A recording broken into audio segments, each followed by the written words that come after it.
नमस्कार मित्रों, डॉक्टर संजीव मानावत के चैनल में आप सभी का हार्दिक स्वागत, अभिनंदन। जैसा कि आप जानते हैं, हम समय समय पर जहां एक और मीडिया संबंधी विषयों पर आपसे संवाद करते हैं, वहीं दूसरी ओर समसामयिक मुद्दों पर भी विशेषज्ञों से आपकी बातचीत करवाते हैं। आज ऐसे ही एक महत्वपूर्ण विषय पर हम चर्चा कर रहे हैं और हमारे साथ हैं डॉक्टर कैलाश चंद सैनी। कैलाश जी की एक लंबी पारी रही राजस्थान विधानसभा में। एक शोध अनुसंधान अधिकारी के रूप में आपने कार्य किया और विधानसभा से जुड़े हुए जो बहुत सारे ऐसे मुद्दे हैं या पूरी जो विधानसभा की जो कार्यवाही है, इसको बहुत निकटता से आपने देखा, समझा और महसूस किया है। और इन सब मुद्दों को लेकर के देश की विभिन्न पत्र पत्रिकाओं में आप निरंतर लिखते रहे हैं और मौलिक विचारों से कहीं उन नीतियों को भी या जो नीति निर्धारक हैं उनको भी सोचने के लिए आप विवश करते हैं। राजस्थान विधानसभा की पत्रिका विधान बोधिनी, इसके लंबे समय तक आप संपादक भी रहे और अभी सेवानिवृत्ति के बाद भी उसमें निरंतर आप इसी तरह के विषयों पर लिखते रहे हैं। विधानसभा में ज्वाइन करने के पहले आप जो सूचना जनसंपर्क विभाग है वहां भी आप जुड़े रहे। पक्षियों के प्रति आपका विशेष स्नेह है और पक्षियों को लेकर के आपकी एक पुस्तक भी प्रकाशित हुई है। तो एक प्रकार से मल्टी डायमेंशनल पर्सनैलिटी है डॉक्टर कैलाश चंद सैनी की, और हमारे इस चैनल में हम पूर्व में भी उनसे कई विषयों पर संवाद कर चुके हैं। आज जिस विषय पर हम बात करने जा रहे हैं वो बजट की शब्दावली पर है। नमस्कार कैलाश जी, स्वागत बहुत बहुत आपका हमारे इस कार्यक्रम में। जी नमस्ते अनु साहब। कैलाश जी, अक्सर ये होता है जब बजट आता है, अभी 1 फरवरी को केंद्रीय सरकार ने बजट प्रस्तुत किया, 11 फरवरी को राजस्थान विधानसभा का बजट आ रहा है और फरवरी के महीने में देश के विभिन्न राज्यों के अंदर बजट आने का सिलसिला शुरू होने वाला है। तो जब भी बजट आता है तो आम आदमी के मन में कुछ उपेक्षा का भाव रहता है। बजट की वो भारी भरकम शब्दावली वो समझ नहीं पाता है। जिस तरह से अखबारों में रिपोर्टिंग होती है, पूरे के पूरे पृष्ठ भरे रहते हैं, तो वो उस तकनीकी भ्रमजाल में उलझ जाता है। आपने भी इतने लंबे समय तक विधानसभा में रहे हैं और विधानसभा और संसद की प्रोसीडिंग्स को आपने देखा है। तो हम आज कोशिश करेंगे कि बजट से जुड़े हुए जो कुछ ऐसे मूलभूत शब्दावली है, जो वोकैबुलरी है, टर्मिनोलॉजी है, इसके बारे में एक सहज रूप से आप हमारे दर्शकों को समझाएं। आइए कार्यक्रम की शुरुआत करेंगे बजट से। घर का बजट तो हमने सुना है, हम प्लान करते हैं घर का बजट, लेकिन ये देश का बजट ये क्या होता है, इससे हम कैसे समझाएंगे कि देश का या प्रदेश का जो बजट है वो हम किसे कहते हैं और इसकी क्या महत्ता है किसी भी राष्ट्र या राज्य के का जो जीवन है या जो प्रशासन है, उसे आप किस रूप में देखते हैं? जैसा कि बजट के नाम से ही लगता है कि, और आम आदमी तो इससे परिचित है, बजट की शब्दावली जरूर इसकी कठिन है, लेकिन जो बजट शब्द है इससे आम आदमी बहुत अच्छे से परिचित है। वो अक्सर बातचीत करता है और कहता भी है, अरे ये हम सामान अभी नहीं खरीद सकते, हमारा तो बजट गड़बड़ा जाएगा। अरे तो भाई बजट कैसे गड़बड़ा जाएगा भाई, नुकसान हो जाएगा, घाटा हो जाएगा, उधार लेना पड़ेगा, इसलिए बजट गड़बड़ा जाएगा। तो बजट को मोटे रूप में देखें सरकार के हिसाब से तो ये आमदनी और खर्च, इसका लेखा जोखा बजट कहलाता है। मोटे मोटे शब्दों में सीधे सीधे से ये है। और जैसा आपने अभी थोड़ी देर पहले बताया है भी कि भारत सरकार का इस साल 2026-27 का बजट 1 फरवरी को वित्त मंत्री श्रीमती सीतारमण ने प्रस्तुत किया और आने वाले 11 फरवरी को राजस्थान का बजट भी प्रस्तुत किया जाएगा। तो ये 1 फरवरी को बजट पेश होता है आजकल, और ये 1 फरवरी की परंपरा 2017 के बाद पड़ी। उससे पहले ये बजट 28 या 29 फरवरी को हुआ करता था।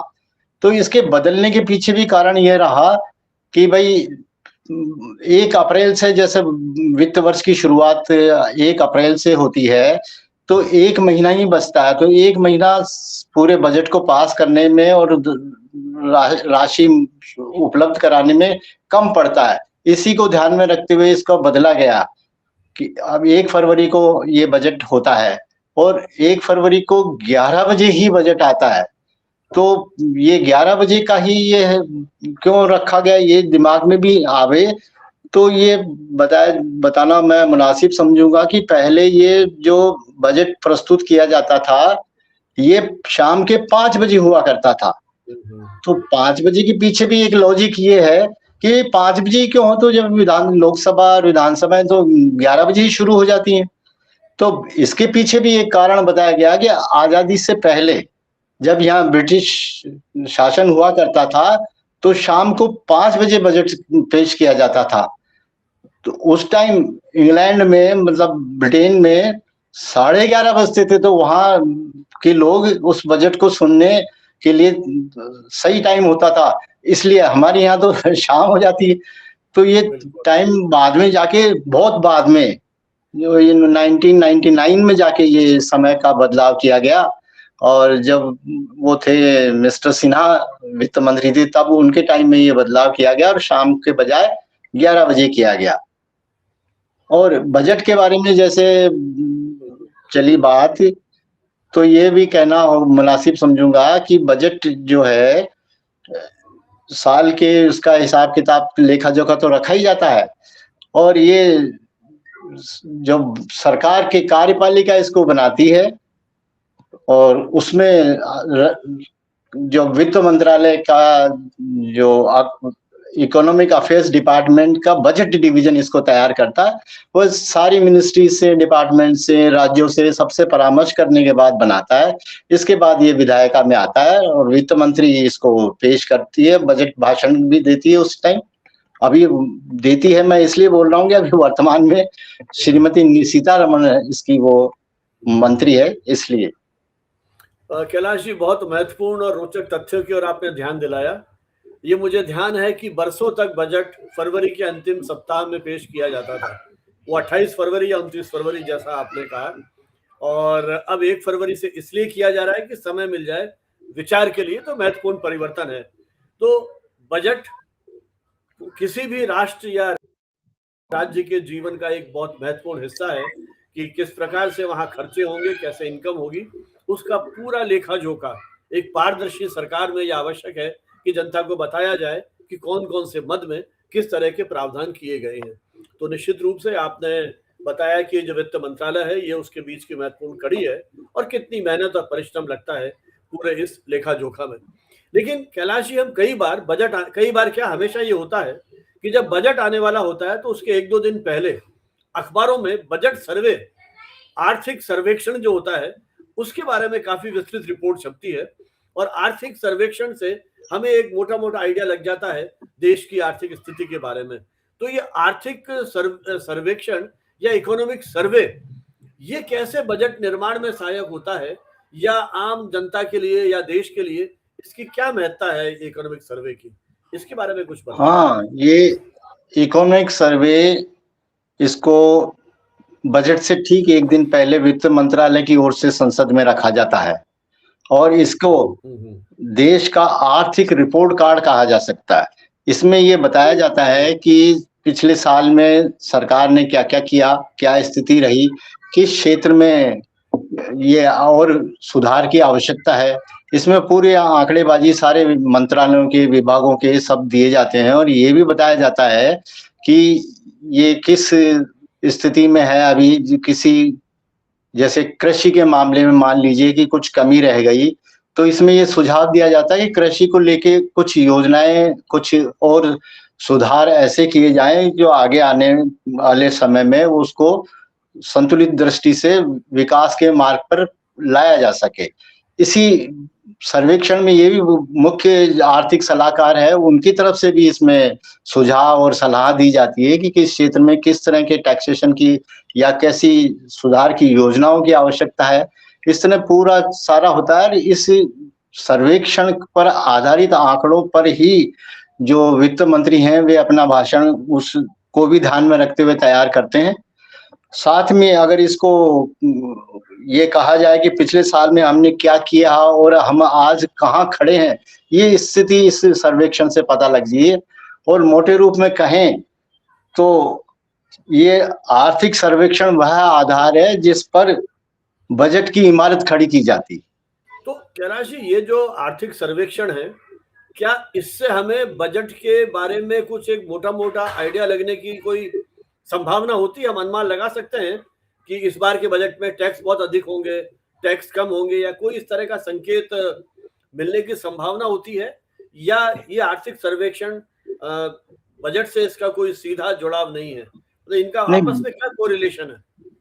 नहीं, इससे यह तो अंदाजा नहीं लगाया जा सकता कि इस पर्टिकुलर क्षेत्र में या किसी मामलों में कोई टैक्स बढ़ेगा या घटेगा, ऐसा अनुमान इससे नहीं लगाया जाता। लेकिन ये आर्थिक स्थिति को जरूर बताता है, देश की आर्थिक स्थिति को, और उससे संबंधित सारे इसमें आंकड़े होते हैं, जिससे ये बजट को बनाने में सुविधा होती है और उसको किस दिशा में आगे विकसित किया जाए उसको लिए सहायक सिद्ध होता है ये। तो ये वित्त मंत्रालय ही इसका रिपोर्ट जो है वो तैयार करता है, वही एजेंसी जो बजट बना रही हैं? हाँ, वित्त मंत्रालय की ओर से ही बनाया जाता है और वही उसको पेश करता है, संसद में रखा जाता है, टेबल करते हैं वो। हाँ, जैसे मैं ये कहना चाहूँ कि जैसे डॉक्टर इलाज शुरू करने से पहले ये कहता है कि भाई फला की जांच कराई जाए, रिपोर्ट आने के बाद हम ये आपका माकूल इलाज कर सकेंगे। उसी तरह ये बजट सर्वेक्षण की भी उससे तुलना की जा सकती है कि भाई इसको देखने के बाद में ये नब्ज पकड़ में आ गई विकास की, कि विकास कैसे होगा, बजट को किन लाइनों पे रखा जाना चाहिए। ये है कुल मिला के। इसका मतलब इकोनॉमिक सर्वे और बजट निर्माण, ये दोनों प्रक्रियाएं साथ साथ चलती हैं। बिल्कुल। क्योंकि इकोनॉमिक सर्वे जब टेबल किया जाता है, उसके बाद तो सरकार के पास समय है ही नहीं बजट में कुछ जोड़ने घटाने के लिए, क्योंकि वो तो लगभग तैयार हो चुका होता है। हाँ, उसमें ये सलाह दी जाती है कि पैसा किधर से आएगा और किधर जाएगा, उसमें मतलब खर्चे को बताया जाता है। बजट प्रस्तुत कर दिया जाता है, उसके बाद इसकी प्रक्रिया है लोकसभा से कैसे इसको पारित किया, मतलब बहस होती है, तो बहस का क्या प्रक्रिया होती है? ये जैसे इसको अलग अलग चरण है जब पास करने के। ये लोकसभा में ही आता है, प्रतिनिधि सदन लोकसभा है तो लोकसभा में ही ये पेश होता है। इसी तरह राज्यों में विधानसभाओं में ही पेश होता है। तो सबसे पहले जब बजट पेश किया जाता है तो अभी वित्त मंत्री बजट भाषण भी देते हैं, उसके साथ ही बजट की जो पुस्तकें होती है जिनमें कई भाग होते हैं वो साथ ही प्रस्तुत किया जाता है। तो प्रस्तुत 1 फरवरी को जैसे पेश हो गया लोकसभा में, इसके बाद में फिर इन पे कुछ दिन तक इसके सिद्धांतों पर चर्चा होती है। और लोकसभा और राज्य विधानसभाओं में बजट के पारित करने की प्रक्रियाओं में थोड़ा अंतर है। जैसे लोकसभा में पेश होने के बाद में सामान्य सिद्धांतों पर चर्चा होने के बाद में बजट की वहाँ विभागों की, मंत्रालयों की समितियां बनी, बजट कमिटीज कहलाती हैं, वो स्थायी समितियां हैं, उनको बजट चला जाता है। और वो कमिटियां अपनी मीटिंग में ये तय करती हैं, वो वहाँ के संबंधित सेक्रेटरीज को, मतलब ब्यूरोक्रेट्स को बुला लिया जाता है और ये विभिन्न मदों पर चर्चा करके ये तय किया जाता है कि किसमें कहाँ कम करना चाहिए, कहाँ अधिक करना चाहिए, और उसको पूरी डिबेट विस्तार से चर्चा करने के बाद में वो समिति सिफारिश कर लेती है उसको। और राज्यों में ऐसा समिति, ज्यादातर राज्यों में तो बजट समितियां है ही नहीं, तो वहां ये स्टेप नहीं होता। समितियों के बाद में फिर अनुदान मांगे, फिर दोबारा जब सदन में आ जाती है रिपोर्ट्स के बाद में, तो फिर अनुदान की मांगे, मतलब मंत्रालयों की डिमांड्स, बजट डिमांड्स पर डिबेट होती है। वहां कटौती प्रस्ताव वाली वो प्रक्रिया जो राज्यों में भी होती है वो वहां होती है। वो उनके बाद कटौती प्रस्ताव आ गए, वो डिमांड्स पास हो गई। उसके बाद विनियोग विधेयक, जिसको एप्रोप्रिएशन बिल कहते हैं, वह भी पेश किया जाता है। और फिर एक होता है फाइनेंस बिल, जिसमें टैक्सेशन का प्रोविजन होता है, टैक्स, नया टैक्स लगाना, तो वो पहले से चल रहा है, उसमें कमी करना है, बढ़ाना है, खत्म करना है, उस पर चर्चा होती है। तो ये दोनों बिल भी आते हैं। तो ये साथ ही जैसे बजट पेश किया जाता है तो साथ ही ये फाइनेंस बिल भी साथ ही पेश किया जाता है, और ये अप्रोप्रिएशन बिल भी होता है। विनियोग विधेयक और वित्त विधेयक, इसको थोड़ा और स्पष्ट कीजिए ना कि ये दोनों क्या हैं, क्या महत्ता है और क्या मूल अंतर है इनमें? इनमें मूल अंतर है, जैसे विनियोग विधेयक विधेयक है जो सरकार का जो फंड है, कंसोलिडेटेड फंड ऑफ इंडिया जिसको कहते हैं ना, भारत की संचित निधि, उसमें से सरकार एक पैसा नहीं निकाल सकती जब तक कि ये विनियोग विधेयक पारित नहीं नहीं हो जाता संसद द्वारा, पारित होने के बाद ही सरकार सरकारी खजाने से पैसा निकालने में सक्षम हो पाती है। इसी तरह एक होता है फाइनेंस बिल, जिसको वित्त विधेयक जिसको बोलते हैं, वह अपने आप में बहुत ही इम्पोर्टेंट है। और खास बात ये है विनियोग इसके वित्त विधेयक की कि इसमें टैक्स का प्रोविजन किया जाता है। और ये विनियोग विधेयक, ये वित्त विधेयक ही एकमात्र ऐसा विधेयक है जिसमें collection of taxes, provisional collection of taxes होती है। ऐसा कानून है जो इंट्रोड्यूस कर दिया सदन में, तभी वो प्रभावी हो जाता है। पास होने तक इंतजार नहीं करना पड़ता। उसके प्रावधान ऐसे होते हैं जैसे कहीं टैक्स बढ़ा दिया कस्टम में या किसी और उसमें, तो वो तो सबको पता चल ही जाता है प्रोविजन। इसलिए उसको या तो उसी दिन से उसमें प्रावधान ये रखा जाता है कि आज से ही लागू हो जाएगा या अगले दिन सुबह से लागू हो जाएगा। तो एकमात्र ये है जो बिल है जो पास होने से पहले ही जिसके प्रावधान लागू हो जाते हैं, इफेक्टिव हो जाता है। और कोई ऐसा नहीं है, नहीं तो बाकी तो दोनों सदनों से पास होगा, राष्ट्रपति की मंजूरी आएगी तभी लागू होगा। तो ये एक वित्त विधेयक में ये खास बात है। हम लोग कई बार अखबार में पढ़ते हैं लेखानुदान, वोट ऑन अकाउंट और अंतरिम बजट, इनका क्या अभिप्राय है? वोट ऑन अकाउंट और अंतरिम बजट ये फुल फ्लैश बजट नहीं होते हैं एक तरह से।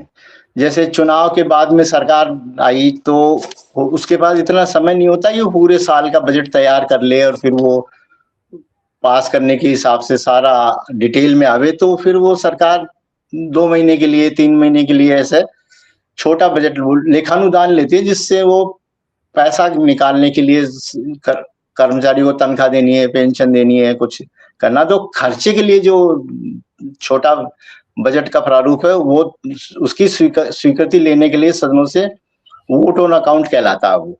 इसी तरह जैसे चुनाव होने हैं, अब सरकार आखिरी चरण में चल रही है, बहुत समय अधिक नहीं है, तो वो फिर अंतरिम बजट, इंटरिम बजट लाती है। उसमें तो टैक्सेशन का सभी तरह के प्रोविजन होते हैं। वो पूरा बजट की जैसा ही बजट होता है, वो मिनी बजट होता है, लेकिन वो कुछ काल टाइम के लिए होता है ना। उसमें नीतिगत निर्णय या कोई टैक्सेशन का प्रावधान इसलिए नहीं रखा जाता क्योंकि सरकार तो जा रही है, जाती जाती सरकार ऐसा कुछ नैतिक भी रूप से भी ठीक नहीं है कि वो साहब ऐसी पॉलिसियों की घोषणा करे बजट में कि वो आने वाले चुनाव में उनको लाभ हो। तो नैतिक रूप से वो ऐसा करते नहीं है। दूसरा, कई बार आचार संहिता भी लग जाती है, तो वैसे भी उस आचार संहिता के कारण भी ऐसी घोषणा नहीं कर सकती, ना उसमें टैक्स घटाने का ऐसा कोई प्रोविजन कर सकती। तो वो अंतरिम बजट है जो काम चलाऊ बजट के हिसाब से ही आता है। जी, अच्छा, बहुत लंबे समय तक मुझे ऐसा ध्यान है कि हमारे यहाँ रेल बजट अलग से पेश किया जाता था। मतलब मुख्य बजट जैसे 28 फरवरी को आ रहा है, तो रेल बजट 24 या 25 3-4 दिन पहले रेल बजट पेश होता था, जिसमें रेलवे में क्या सुधार किया जाएगा, रेलवे के टिकट्स बढ़ेंगे नहीं बढ़ेंगे, नई रेल लाइनें बिछेंगी, मतलब रेलों के बारे में हमको जानकारी मिलती थी।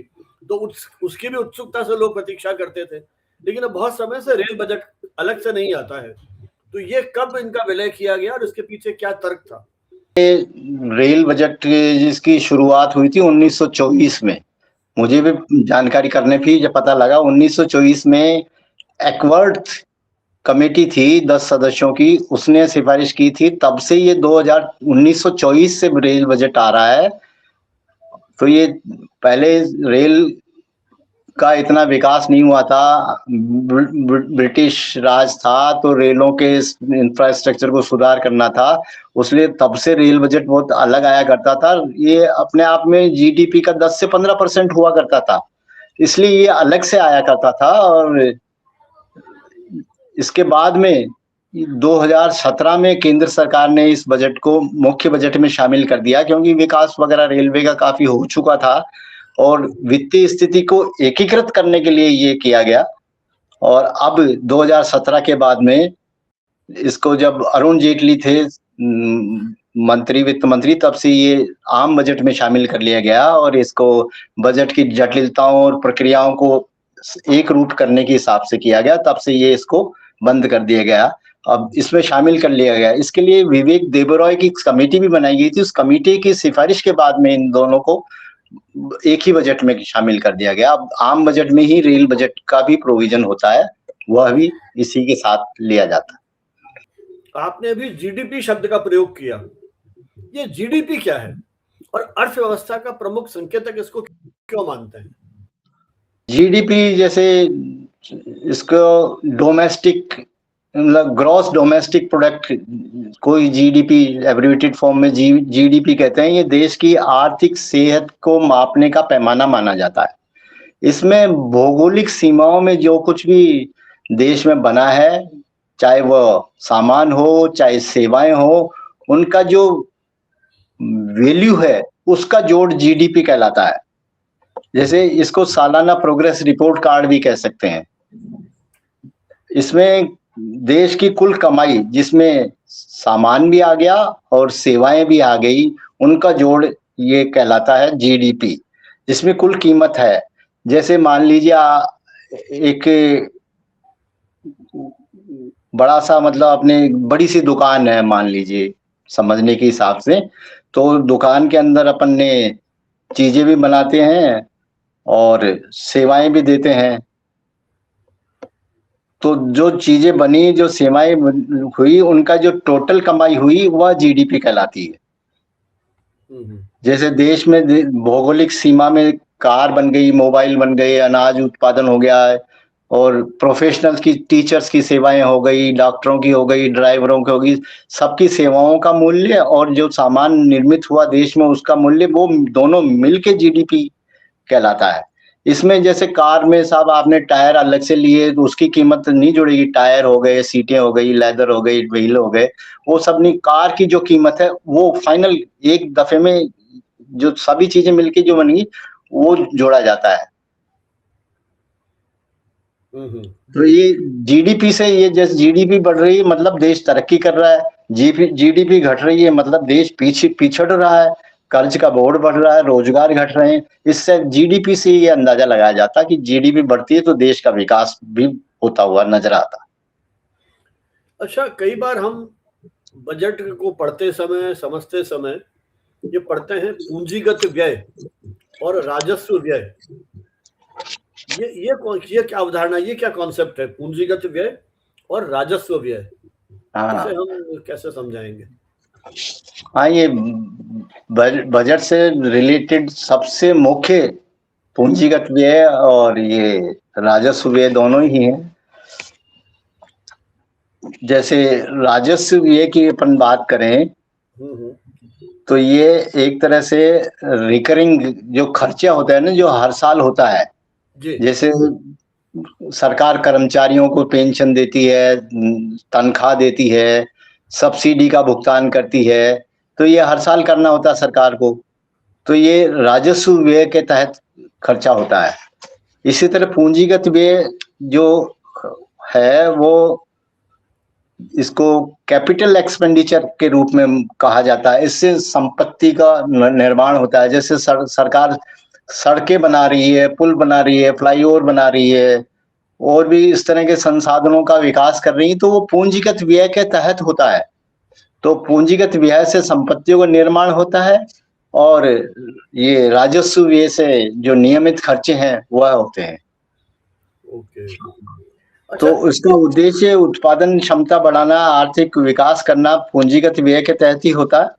बुनियादी ढांचा सरकार खड़ा करती है और अर्थशास्त्रियों का यह मानना है कि पूंजीगत व्यय अर्थव्यवस्था के लिए लाभकारी है, जबकि इसमें होने वाले खर्चे तो हो ही जाते हैं। इससे सड़कें बन गई, पुल बन गए, रोजगार के साधन विकसित हो गए, तो ये राजस्व के नए स्रोत बन गए, आगे चल के उनसे राजस्व बढ़ेगा। बजट घाटे को कम करने के लिए अक्सर राजस्व व्यय में कटौती करने की सलाह दी जाती है और विकास को गति देने के लिए पूंजीगत व्यय में वृद्धि करने का सुझाव दिया जाता है। बजट के समय अक्सर प्रयोग में आती है दो और टर्मिनोलॉजी है, डायरेक्ट टैक्सेस और इनडायरेक्ट टैक्सेस, प्रत्यक्ष कर और अप्रत्यक्ष कर। ये मतलब आम आदमी की दृष्टि से ये क्या डायरेक्ट टैक्स होते हैं और क्या इनडायरेक्ट टैक्स होते हैं और सरकार को इनसे क्या लाभ होता है? डायरेक्ट टैक्स और इनडायरेक्ट टैक्स, तो जैसे इनकम टैक्स हो गई, वह डायरेक्ट टैक्स के तहत आता है। और इनडायरेक्ट टैक्स में ये जीएसटी और जो दूसरे जो टैक्सेस हैं, जैसे माइनिंग से रॉयल्टी मिल रही है, पेट्रोल पंप से टैक्स लग रहा है, वो सब इनडायरेक्ट टैक्सेस में आते हैं। डायरेक्ट टैक्स ये है जैसे जिस जो दे रहा है वही उसका, उस पर भार भी उसी पर आ रहा है जो उसको दे रहा है। तो डायरेक्ट टैक्स इनकम टैक्स है, और इसमें ये सुविधा है कि जैसे कम आमदनी वाले को कम देना पड़ता है, ज्यादा आमदनी वाले को ज्यादा देना पड़ता है। तो एक तरह से न्याय संगत माना गया है इसको। और इनडायरेक्ट टैक्स जैसे जीएसटी है, आप एक आम आदमी साबुन खरीद रहा है तो उसपे जो जीएसटी वो भुगतान कर रहा है, और एक कोई बहुत पैसे वाला है, अमीर आदमी है, वो खरीद रहा है, उसको भी उतना ही जीएसटी का भुगतान करना पड़ा। तो ये एक तरह से कम आमदनी वाले पर ज्यादा भार पड़ता है। तो इस तरह से इनको अलग बताया जा सकता है। अच्छा, कई बार हम कर अनुपालना, टैक्स कंप्लायंस की बात भी करते हैं। तो टैक्स कंप्लायंस को हम बेहतर बनाएं पूरे सिस्टम को, इसके लिए सरकार कौन कौन से उपाय कर सकती है या कर रही है? क्या क्या लगता है आपको? हाँ, सरकार बड़ी जागरूक है इस दिशा में। कंप्लायंस होगी तभी सरकार के लिए पर्याप्त मात्रा में राजस्व की प्राप्ति होगी। लोग टैक्स वैक्स निश्चित रूप से देंगे, आगे आके देंगे। तो इसके लिए सरकार बहुत सारी कोशिशें कर रही है। नियमों का सरलीकरण किया जा रहा है, ई फाइलिंग की सुविधा शुरू कर दी गई है, डेटाओं को पर्याप्त रूप से सक्षम बनाया गया है, वो पैन, आधार और जीएसटी से जोड़ दिए गए हैं ताकि लोग टैक्स चोरी से परहेज करें। और साथ ही वह पहले से ही वो पोर्टल पे ये चीजें उपलब्ध हो जाती हैं टैक्स पेयर को कि मैंने क्या क्या इस साल में खर्चे किए हैं, क्या क्या मेरी टैक्स से आमदनी किधर किधर से हुई है। कई बार वो खुद तो भूल जाता है, लेकिन चूंकि सरकार की ओर से पहले ही उसको बता दिया जाए कि आपने इस साल में इतना इतना किया है। तो ये सारी सुविधाएं टैक्स को प्राप्ति को सुनिश्चित करने की दिशा में किया जा रहा है। तो ये इस तरह की बहुत सारी चीजें हैं। मतलब तकनीक का उपयोग करके हमारा जो टैक्स सिस्टम है इसको और अधिक प्रभावी बनाने की कोशिश जारी है। बिल्कुल बिल्कुल। एक हमारे यहाँ अक्सर एक और शब्द का प्रयोग किया जाता है इस दृष्टि से, राजस्व घाटा, फिस्कल डेफिसिट। ये फिस्कल डेफिसिट क्या होता है? इसको कैसे हम बजट के संदर्भ में समझेंगे? फिस्कल डेफिसिट ही एक ऐसा है जिसका विकास से योगदान माना जाता है। कहने को तो कहते हैं कि भाई घाटा हो रहा है, लेकिन ये फिस्कल डेफिसिट के कारण ये अंदाजा हो जाता है कि हम उसको घाटे की पूर्ति के हिसाब से कितना हमको उधार लेना है। टोटल एक्सपेंडिचर और टोटल आय, इस आय से अधिक अपन एक्सपेंडिचर कर रहे हैं तो जो बच गया वो घाटा है। उस घाटे की पूर्ति के लिए लोन लिया जाता है। तो ये है टोटल एक्सपेंडिचर के हिसाब से। और जरूरी नहीं है कि उधार लिया हुआ पैसा बुनियादी ढांचे, शिक्षा और स्वास्थ्य के पूंजीगत कार्यों पर ही खर्च हो। वह भविष्य की विकास दर को बढ़ाता है। इसलिए उधार का उपयोग केवल रोजमर्रा के प्रशासनिक खर्चों पर अगर उस पर किया जाता है तो वह चिंता का विषय है।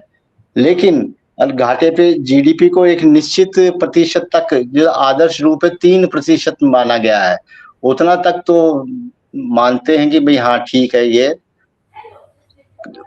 उचित है। एक एक्ट भी बना हुआ है, FRBM, मतलब fiscal responsibility and budget management act. वो एक्ट के प्रावधानों से भी ये है कि भाई 3% के जीडीपी तक के ये घाटा सहनीय है और उचित भी है। अच्छा, फिस्कल डेफिसिट के साथ साथ बजट डेफिसिट की बात की जाती है। मुझे याद है कुछ वर्षों पहले तक अक्सर ये बड़ा प्रोमिनेंटली हाईलाइट किया जाता था कि इस वित्तीय वर्ष के बजट में इतने करोड़ या इतने अरब रुपए का घाटा हुआ। तो ये बजट घाटा और फिस्कल डेफिशिट, फिस्कल ये जो राजस्व घाटा है, इन दोनों में क्या अंतर है, और आजकल ये बजट घाटे को कैसे हम हाईलाइट करते हैं? बजट घाटा अब 1997 के बाद में इसको सरकारें प्रयोग में लेती ही नहीं है। जैसे जो खर्च उधार को भी शामिल कर लिया गया है इसमें प्राप्तियों में, जैसे इतनी खर्चा हो गया, इतनी प्राप्ति हो गई, वो बराबर हो गई, मतलब सरकार दिखाती है शून्य घाटा है जी हमको। जो घाटा हुआ है प्राप्ति और खर्चे में वो उधार लिया गया, तो दिखाने को तो बजट घाटा दिखाते ही नहीं है। जैसे मान लीजिए 100 रुपए आमदनी है हमारी और खर्चा हमने 130 रुपए कर लिया, तो 30 रुपए जो उधार लिए गए वो उसको दिखाते नहीं है और कहते थे कि बराबर हो गया, दोनों आमदनी और खर्चा दोनों बराबर हैं, इसलिए ये बजट घाटा नहीं कहते हैं उसको। अच्छा, इसी तरह से प्राइमरी डेफिसिट की और बात की जाती है, प्राथमिक घाटा। प्राथमिक घाटा जो पुराना जो लोन लिया हुआ है उस पर जो ब्याज दिया जा रहा है उसको हटा दिया जाए तो वो प्राइमरी घाटा कहलाता है। जैसे मान लीजिए हमारे घर का बजट है 100 रुपया, हम आमदनी जैसे 100 रुपया है और खर्चा हमने 130 रुपए का कर दिया, और जो 30 रुपया अतिरिक्त लगा उसमें से 10 रुपया तो हमने जो पिछला हमारे पास लोन बकाया था उस पर ब्याज दे दिया, तो हमारा जो घाटा है अभी का इस साल का वो तो 20 रुपये ही है। तो ये प्राइमरी घाटा ये कहलाता है जो इस साल के खर्चे पे लागू हो रहा है, बाकी पिछले उसके ब्याज पे चला गया उसको तो नहीं गानेंगे। तो प्राइमरी घाटा अगर कम चल रहा है तो उसको अच्छा माना जाता है, और अगर प्राइमरी घाटा ज्यादा है तो वह अच्छे सेंस में नहीं लिया जाता। अच्छा, ये बजट का जो हम तैयार करते हैं इसमें जो फिस्कल डेफिसिट है, ये मुख्य रूप से क्या, मतलब पूरे बजट के संदर्भ में देखें तो ये सरकारों के लिए या उस देश के नागरिकों के लिए, प्रदेश के लिए हानिकारक है या लाभदायक है? फिस्कल डेफिसिट का क्या इम्पैक्ट पड़ता है? फिस्कल डेफिसिट हमेशा नुकसानदायक नहीं होता।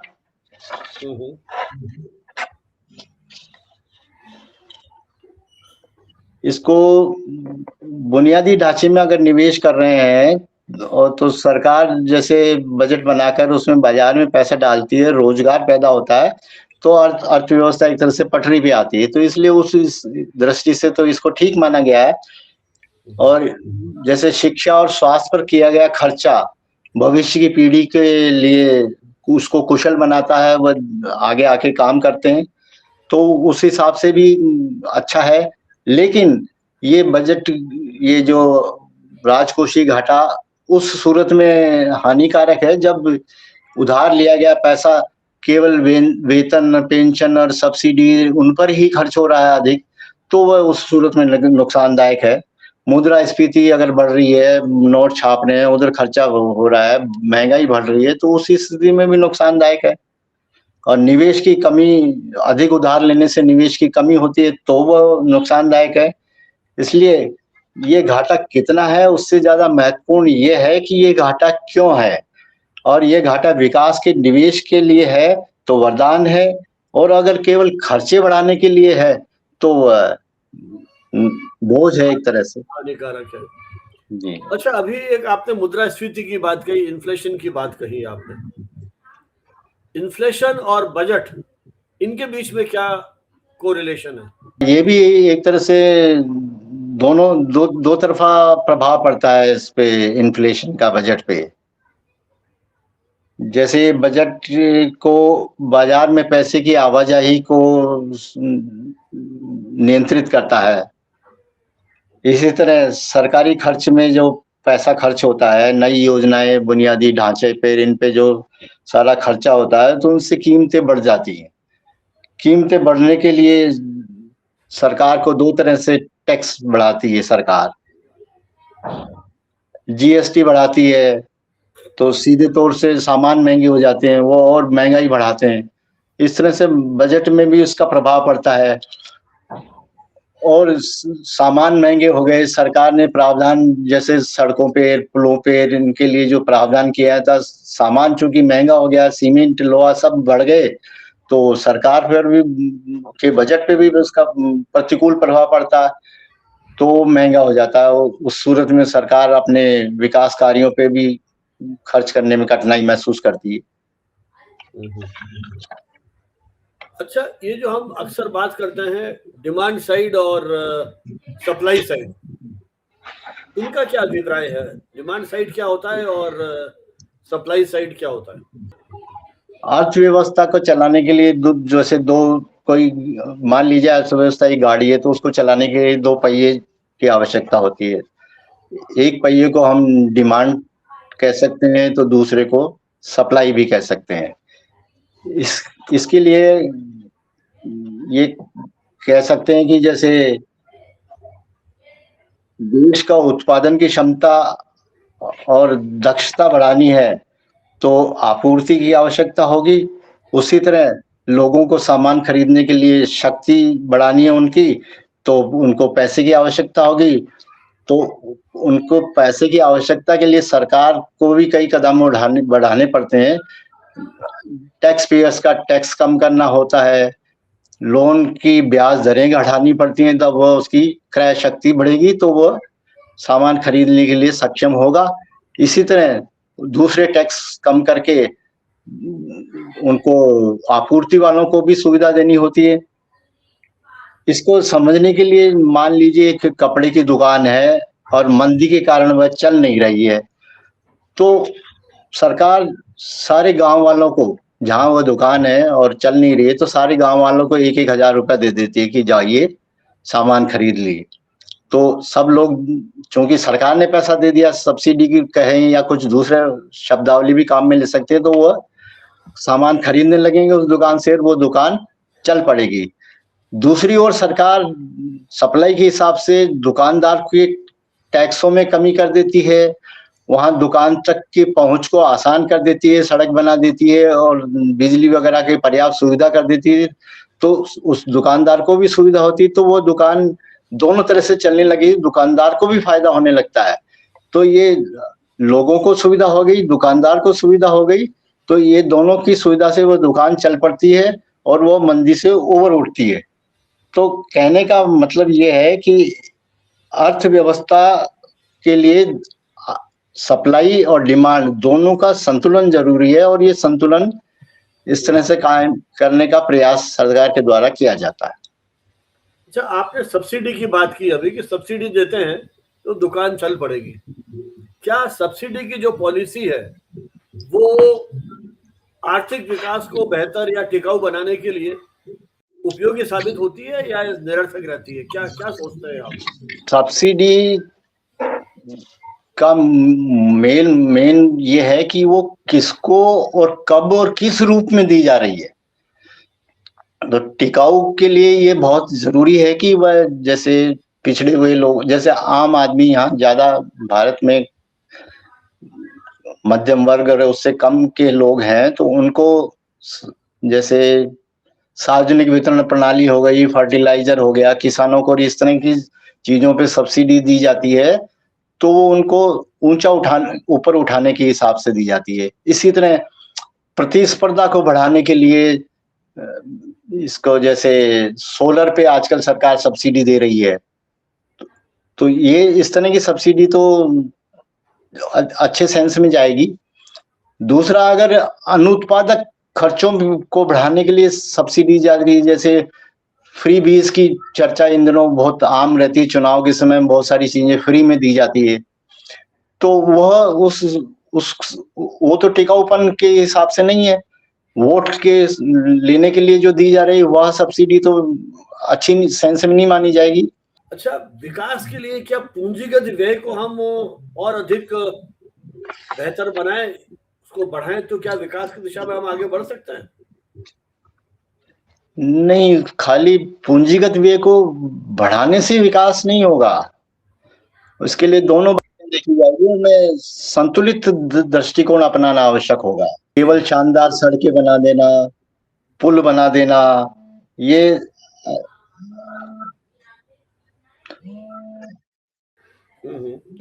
संसाधनों के लाभ के लिए, मुझे लगता है। हाँ, बताइए, कुछ कह रहे हैं आप? हाँ, शिक्षा और स्वास्थ्य पर किया गया खर्च जो राजस्व आय का हिस्सा है, उसको दीर्घकालीन विकास के लिए वह भी उतना ही जरूरी है जितना कि फैक्ट्री बना रहे हैं, पुल बना रहे हैं, फ्लाईओवर बना रहे हैं, तो उधर भी ध्यान देना आवश्यक है। नीतिगत संस्थागत सुधार भी आवश्यक है। ईज ऑफ डूइंग, व्यापार के लिए जो आसान बना दिया जाता है वह भी आवश्यकता है। ये समावेशन वह भी जरूरी है, तकनीक का नवाचार वह भी जरूरी है। तो मात्रात्मक विकास के लिए तो पूंजीगत व्यय ठीक है, लेकिन गुणात्मक विकास के लिए स्वास्थ्य, शिक्षा उधर भी व्यय आवश्यक है।